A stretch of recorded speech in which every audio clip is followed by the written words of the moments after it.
This video is on question 45 from the 2011 IMAT paper. In this question we're asked which is likely to contain the most mitochondria, and we're given the options of red blood cell, a lymphocyte, which is a white blood cell, cardiac muscle cell, epidermal cell, and cheek cell. So before we dive into this question we need to make sure we actually know what it's asking us. So this is a mitochondrion, and what is the primary function of a mitochondrion?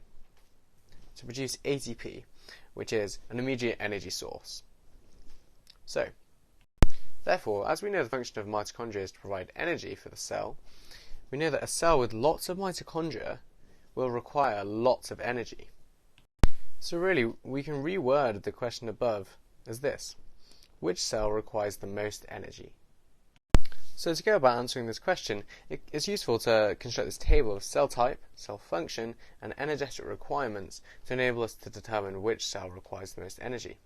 So, starting with red blood cell. The function of a red blood cell is to carry oxygen, and to enable it to do this function better, it actually has no nucleus.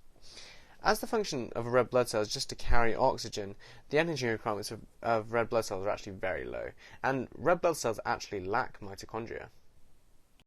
Okay, now moving on to lymphocytes. So lymphocytes is a white blood cell, meaning its role is immune defense. And while this isn't the most energetically demanding cell, it does require some energy to carry out its roles, such as for phagocytosis, say. So its energy requirements we can call medium. Next, we have the cardiac muscle cell. The function of the cardiac muscle cell is muscle contraction, and each muscle cell does this by carrying out the sliding filament mechanism of muscle contraction at a very high rate. This requires loads of energy, so the energetic requirements of cardiac muscle cells are very high. Next, we have the epithelial cell.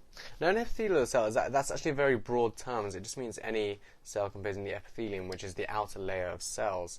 And so the functions are broad, from absorption of substances, such as by the epithelial cells in the ileum, absorbing glucose, to protection. So therefore the energy requirements of these cells are medium. They're not particularly high but not particularly low. And whilst we're here, a cheek cell is actually a type of epithelial cell, as it is an outer cell on the inside of your cheek, and so it has the same functions and requirements as above. And so from our table it becomes evident that it's the cardiac muscle cell which has the highest energy requirements and therefore is likely to contain the most mitochondria. So our answer is C.